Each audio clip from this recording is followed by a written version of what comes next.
ROTEM es una herramienta de diagnóstico que mide la coagulación sanguínea en tiempo real.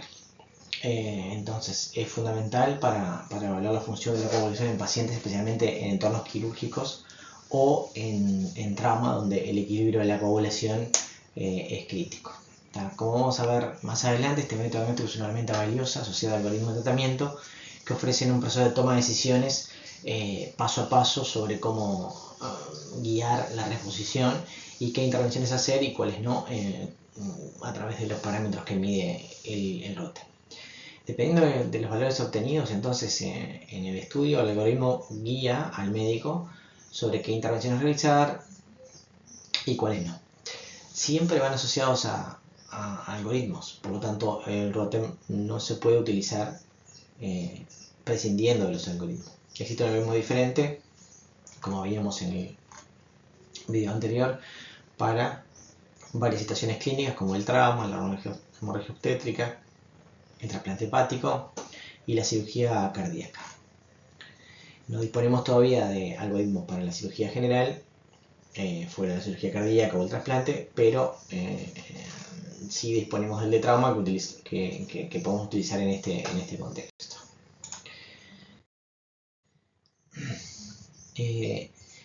El ATLS introdujo tres conceptos claves que son tratar la amenaza más grave para la vida del paciente en primer lugar. Segundo, no permitir que la falta de un diagnóstico definitivo impida la aplicación del tratamiento indicado. Esto permite tener acciones rápidas sin esperar el diagnóstico definitivo. Y tercero, entender que una historia detallada no es crucial, no es esencial para el inicio de la evaluación del paciente con lesiones. Como resultado de estos principios se desarrolló el enfoque ABCD para evaluar y tratar a los pacientes traumatizados, y los algoritmos de ROTEM toman ese mismo enfoque para el manejo de la coagulopatía basada en el análisis del temograma, como veremos más adelante. Entonces, la secuencia importa. Utilizamos el concepto del ATLS de tratar primero lo que mata primero. Los algoritmos basados en pruebas point of care como ROTEM para tratar la hemorragia aguda están diseñados específicamente para situaciones que tienen que ver con un contexto determinado del paciente que está sangrando. El algoritmo es de tipo vertical y, como decíamos, está inspirado en este mindset del ATLS. Comienza con la identificación del sangrado difuso y la posibilidad de necesitar una transfusión, y según diferentes criterios y parámetros como el A5, o sea, la amplitud a los 5 minutos, el tiempo de coagulación o CT, entre otros, se determina qué tipo de intervención requiere el paciente. Entonces, comenzamos primero con las alteraciones que matan más rápido al paciente, la hiperfibrinolisis y la hipofibrogenemia. Luego el déficit de plaquetas y por último el déficit de factores de la coagulación, yendo de arriba hacia abajo en el algoritmo. Vamos a ir viendo esto en detalle más adelante. Nosotros estamos habituados a ver la coagulación al revés, o sea, primero la activación de los factores de la coagulación, luego la intervención de las plaquetas, finalmente la contribución del fibrinógeno a la formación del coágulo y al final de la película la destrucción del coágulo por fibrinólisis. Los métodos viscoelásticos implican un cambio radical en el mindset, o sea, nos obligan a empezar de atrás hacia adelante. Primero el fibrinógeno y la fibrinólisis, que son las principales causas de muerte, de coagulopatía y muerte, luego la contribución de las plaquetas y por último recién la contribución de los factores de la coagulación. Este algoritmo tiene valores críticos que se utilizan como puntos de corte para el diagnóstico. Me refiero al algoritmo de trauma en particular, que se utilizan como estos puntos de corte se utilizan para el diagnóstico. ¿Y de dónde salen? Salen de estudios clínicos que se hicieron específicamente en esta población de pacientes. Cada punto de corte o target se correlaciona con un efecto positivo sobre la formación del coágulo, que está determinado por estos estudios. Como explicamos antes, entonces el algoritmo es vertical, es decir, que se lee de arriba a abajo, y determina una serie de pasos diagnósticos basados en la lectura del temograma que origina en cada escalón una acción terapéutica específica que debe realizarse antes de continuar descendiendo el algoritmo. O sea, no podemos pasar al escalón inferior sin haber completado el anterior. Entonces, estamos habituados a pensar en la coagulación desde la activación de la plaqueta, la generación de factores, la formación del coágulo con la malla de fibrina y luego la fibrinólisis, ¿no? Como decíamos hoy. Pero en esto vamos en sentido contrario, al revés, como decíamos, ¿no? Entonces, primero la fibrinólisis, luego la firmeza del coágulo, plaquetas y fibrinógeno y finalmente la generación de factores.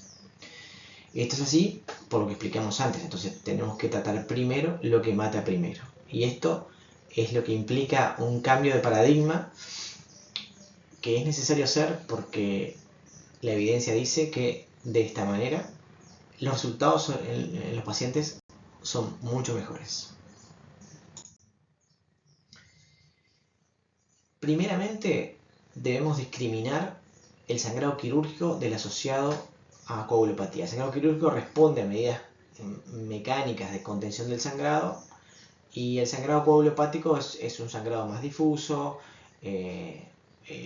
continuo, en napa, y se caracteriza porque el cirujano nos dice que no ve coágulos en el campo. No siempre es fácil discernirlo, estos dos tipos de sangrado, y hay que tener en cuenta también que un sangrado quirúrgico mantenido en algún momento podría llegar a derivar en una coagulopatía en el caso de que progrese, haya un consumo de factores o nos obligue a reponer y haya factores dilucionales que estén originando esa coagulopatía. Entonces, el algoritmo se aplica e intervendremos con él de acuerdo a lo que nos dice el Rotem solo si la causa del sangrado es médica, o sea, no es quirúrgica. ¿Tá? Si la causa es quirúrgica, si tengo un agujero en un vaso, como el que ven en la foto, ¿tá? El tratamiento es tapar el agujero, cerrar la canilla.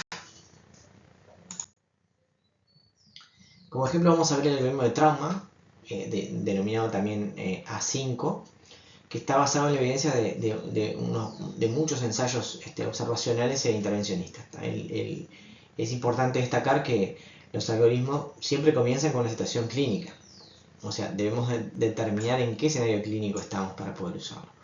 El primer cuadro nos indica entonces que solo tratamos cuando hay un sangrado activo difuso y se considera que una intervención puede ser necesaria. En el caso de trauma, esto es algo particular de este escenario que no vamos a ver en otros algoritmos, analizamos también la situación hemodinámica del paciente, estableciendo si es crítica, y para eso utilizamos el ISS, Injury Severity Score, y el TASH, Trauma Associated Severe Hemorrhagia Score, o también la presencia de una hemoglobina baja o acidosis metabólica. ¿Tá? Todos factores de mal pronóstico que llevan a hiperfibrinólisis y por lo tanto precoz y por lo tanto requieren la administración de fibrinolíticos, antifibrinolíticos. Entonces, si se cumplen los criterios, estamos dentro de la ventana de 3 horas del evento traumático, debemos administrar el tranexámico aún sin tener el resultado del Rotem.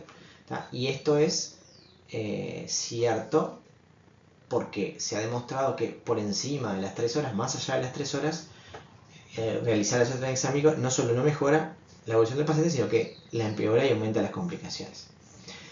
Salvo que el Rotem en sí mismo nos indique que hay un estado de hiperfibrinólisis y eso se documente y por lo tanto en ese caso sí esté indicado más allá de la ventana terapéutica. ¿Tá?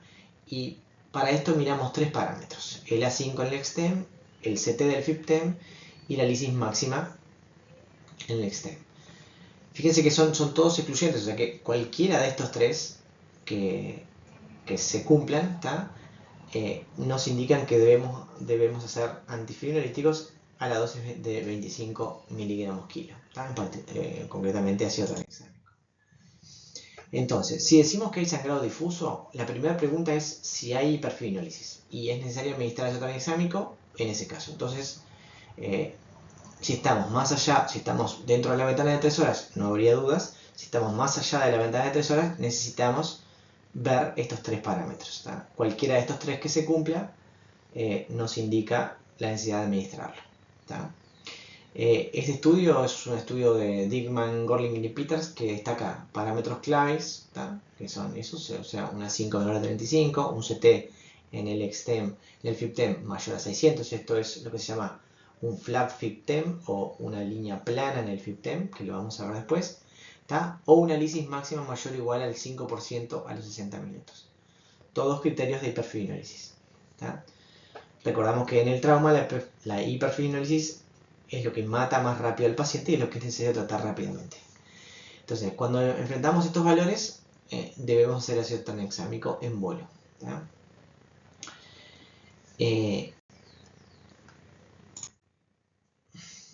Bien, en este caso lo que estamos viendo acá es un temograma que muestra hiperfibrinolisis con una lisis máxima de 100%, con su forma característica, que es esa forma de pez, sin cola.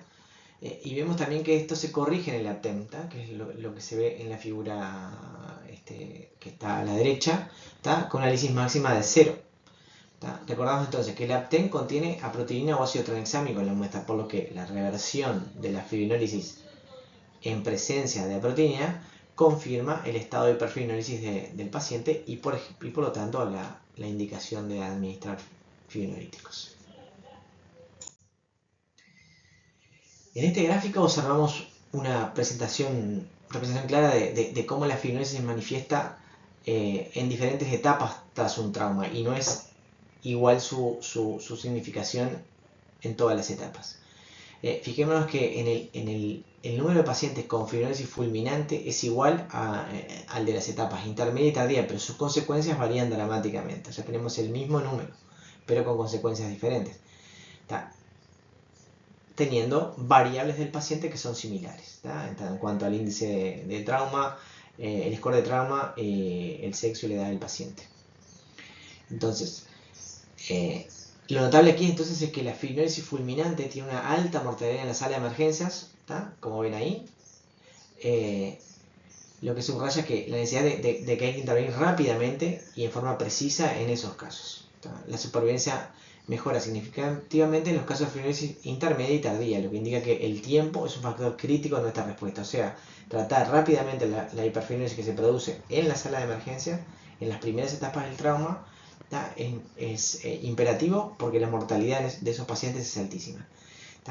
Entonces, esto recalca la importancia de la evaluación rápida de la intervención en la coagulopatía del trauma y cómo la tromboelastometría pues, es una herramienta invaluable para salvar vidas en este contexto, ¿no? Vamos a profundizar después en estos patrones que nos hablan un poco del pronóstico en estos pacientes y cómo actuar en consecuencia. Siguiendo el algoritmo, vemos la pieza central del algoritmo, que es la firmeza del coágulo, que se mide a través de la amplitud a los 5 minutos en el extrem, o el A5X. Lo que necesitamos determinar es si la baja firmeza del coágulo,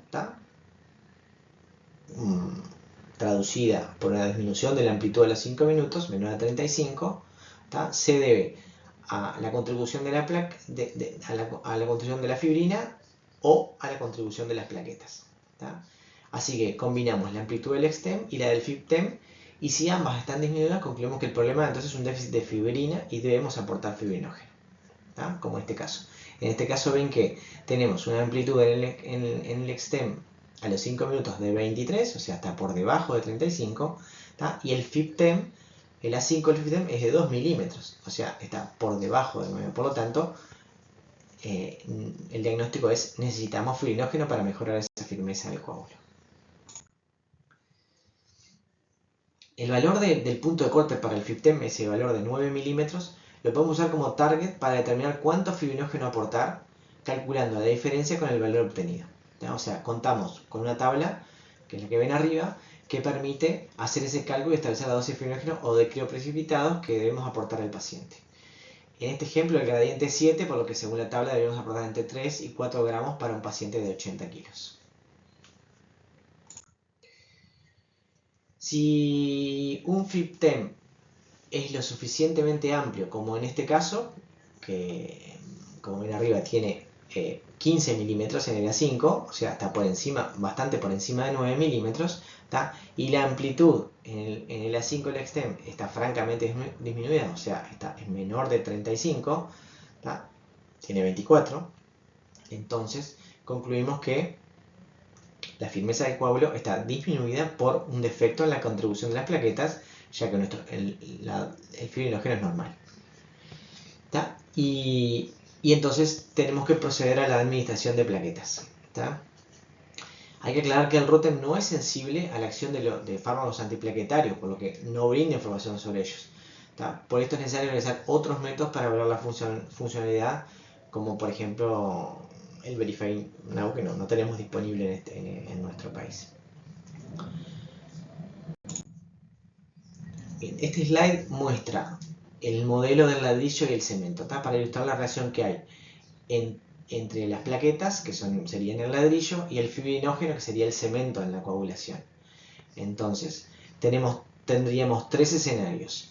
El escenario A, que es una concentración normal de plaquetas y fibrinógenos. Aquí vemos una pared robusta y estable hecha de ladrillos, plaquetas y muy adherida, unida firmemente por el cemento, que es el fibrinógeno. Ahí tendríamos entonces un coágulo con una amplitud y una firmeza y una estabilidad importantes. El B, acá en el B vemos una baja concentración de plaquetas, hay pocos ladrillos, ¿tá? Y una alta concentración de fibrinógeno. El exceso de cemento mantiene entonces la estructura unida, pero no es tan robusta como el escenario. O sea, tenemos una disminución de la firmeza del coágulo, pero está compensada en parte por el aumento del fibrinógeno. Y en el escenario C tenemos una alta concentración de plaquetas con una baja concentración de fibrinógeno. Hay muchos ladrillos, pero no suficiente cemento. Entonces nuestra pared se cae. Esto es una estructura inestable y por lo tanto el coágulo se va a destruir fácilmente y el paciente va a sangrar. Entonces estas representaciones lo que sugieren es la relación que hay entre plaquetas y fibrinógenos y cómo puede influir esto en la estabilidad del coágulo. Observamos aquí tres gráficos tres temogramas, que nos muestran diferentes aspectos de la firmeza del coágulo. A la izquierda una baja contribución de fibrina, en el centro un patrón normal y a la derecha una baja contribución plaquetaria. Analizando el primer gráfico, ven cómo el A5 está reducido en el stem, sugiere un déficit de fibrina. En contraste, el tercer gráfico muestra un A5 del stem reducido en el FibTem, lo que nos indica una posible deficiencia plaquetaria.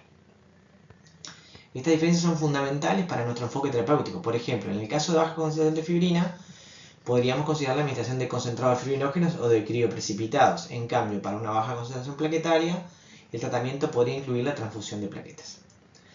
Bien, entonces, ¿qué nos dicen estos datos sobre el manejo específico del paciente del trauma? Discutimos cómo podemos aplicar estos hallazgos para optimizar la reanimación hemostática en nuestros pacientes. Este enfoque, entonces, se centra en la interpretación de los resultados específicos del gráfico y cómo se pueden traducir estas en acciones concretas.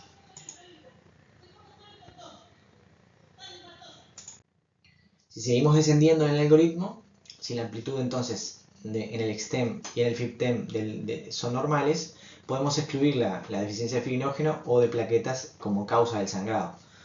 Y podemos pasar a evaluar la acción de los factores de coagulación sobre la generación de trombina. Esto se hace a través de la evaluación de la activación de la vía extrínseca con el CT en el XTEM.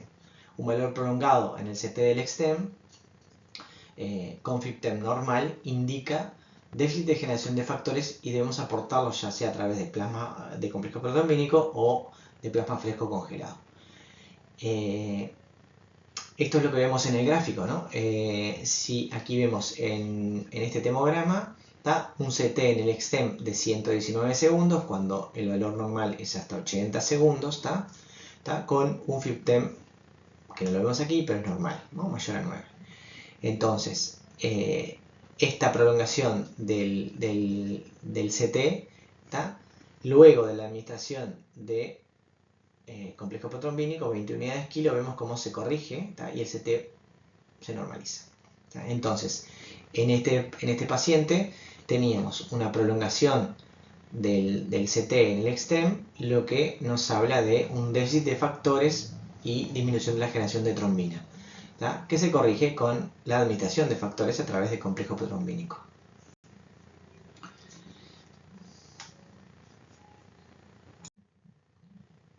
Siguiendo con el algoritmo, si no tenemos un alargamiento del CT en la vía extrínseca, evaluamos entonces a continuación la vía intrínseca a través del CT INTEM, o sea, el CT en el INTEM. En trauma raramente se afecta, y esto se debe a que el factor 8 es un reactante de fase aguda y su concentración en plasma aumenta entre un 200 y un 300% en las 2 primeras horas del trauma. Entonces un CT INTEM prolongado mayor a 240, como vemos en el demograma de arriba, donde el CT es de 621 segundos, está francamente prolongado, con una relación de CT INTEM y CT en el EPTEM mayor a 1.25, que en este caso es 2.39, indica la presencia de heparina en sangre como causa del prolongamiento del tiempo de coagulación, lo que es útil en escenarios donde se ha usado heparina como agente terapéutico.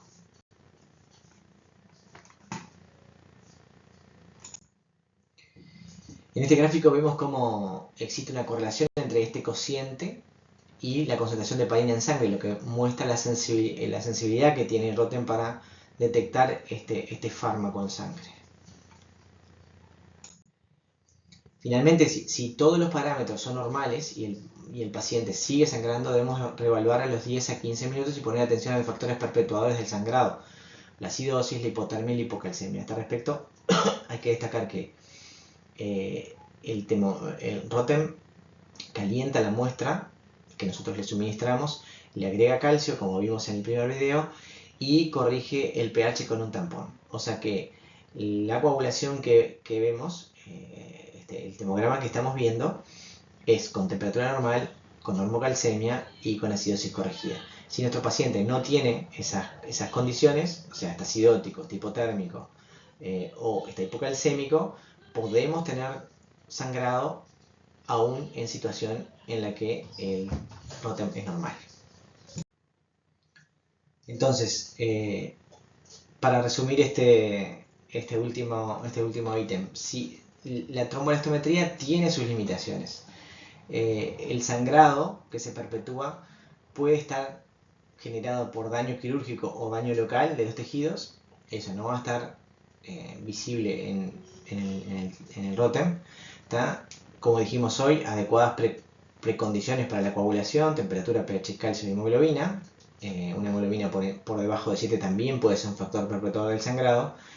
La acción de anticoagulantes de uso frecuente, la aspirina, el clopidogrel, por ejemplo, son factores que no son detectables a través del Rotem. El déficit o disfunción del factor de von Willebrand en la capacidad de la plaqueta en unirse al factor 8. Las heparinas de bajo peso molecular, que tienen un efecto sobre el factor 10, pero muy poco sobre la generación de trombina, por lo tanto no se va a ver en el termograma. O bien anticoagulantes como el apixaban o el divaroxaban, que tampoco se traducen en alteraciones del tromboelastograma. Estas excepciones, entonces, hay que considerarlas en un paciente que es con sangrado activo, donde vemos un Rotem normal. Entonces, recapitulando hemos revisado cada paso y ahora podemos ver cómo los valores críticos dictan nuestras acciones terapéuticas. Entonces, cuando nos enfrentamos a una 5 del extem menor a 35 o un ml mayor o igual a 5% o un CT prolongado en el FIBTEM, pensamos en fibrinólisis y consideramos el ácido tranexámico. Una 5 en el FIBTEM menor de 9 nos lleva a considerar la administración de fibrinógeno para mejorar la firmeza del coágulo. Y si la 5 en el FIBTEM es mayor de 9, pensamos en déficit de plaquetas y debemos administrar concentrados plaquetarios. El CT en el extem prolongado con FIBTEM normal sugiere deficiencia en los factores de la coagulación y aquí es donde consideramos la administración de concentrados de complejo protrombínico o plasma fresco congelado. En caso de que el CT INTEM esté prolongado y corrija en el EPTEM, pensamos en presencia de heparina y estaría indicado administrar protamina. En cada paso, entonces, el algoritmo nos guía hacia la reevaluación constante, lo que es esencial para una respuesta dinámica a la coagulopatía en estos pacientes. Entonces, estas decisiones informadas van a mejorar significativamente los resultados de nuestros pacientes y eso está demostrado en numerosos estudios clínicos. Así que, primero tratamos la hiperfibrinólisis y la hipofibrogenemia y después tratamos la generación de trombina. En este trabajo vemos cómo el tratamiento precoz de la coagulopatía reduce la mortalidad y las complicaciones en pacientes traumatizados, cualquiera de ellas, ¿no? La sepsis, el estrés, la falla renal.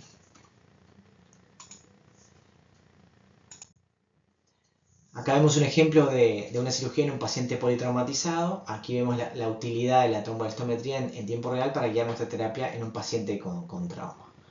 Desde el inicio con una contribución insuficiente de fibrinógeno, como vemos ahí, y una hiperfibrinosis marcada, que se ve más en el segundo tomograma.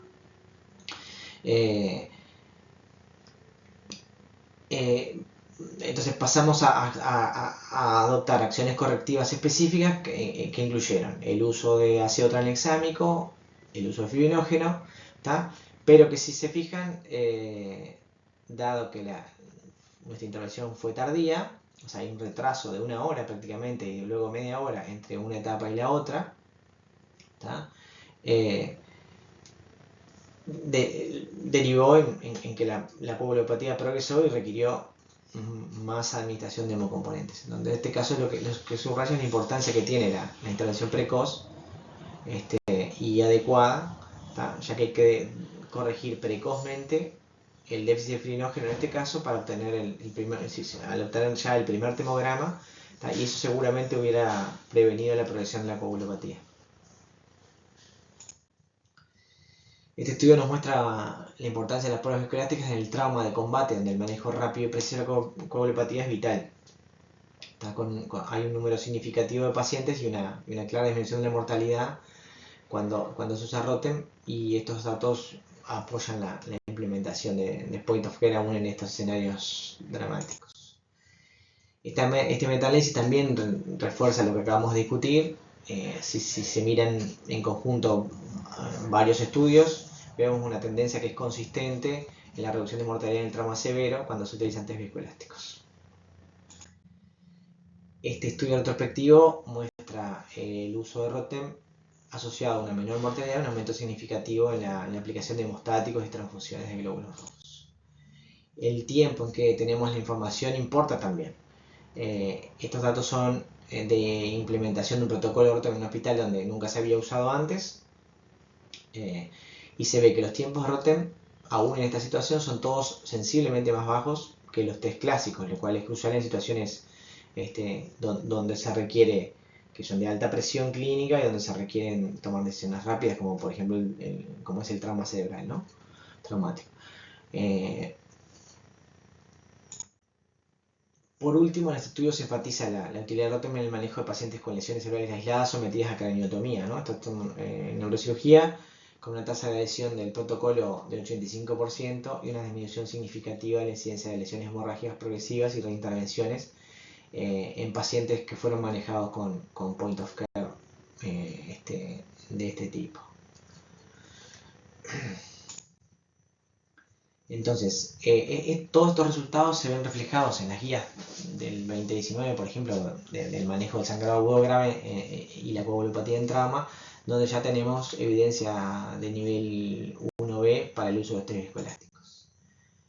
Actualmente ya tenemos varias guías que promueven el uso de los test viscoelásticos, incluso para la cirugía no cardíaca. Las guías europeas del 2022 de manejo y evaluación de pacientes sometidos a cirugía no cardíaca tienen como recomendación la reposición de hemocomponentes basada en test viscoelásticos con una evidencia que es clase 1A.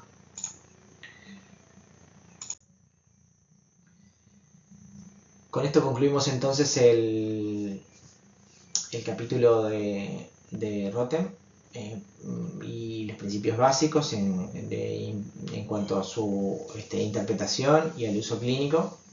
Vamos ahora en el siguiente video su aplicación a otro entorno, a otro escenario clínico como es el paciente cirrótico y el trasplante hepático.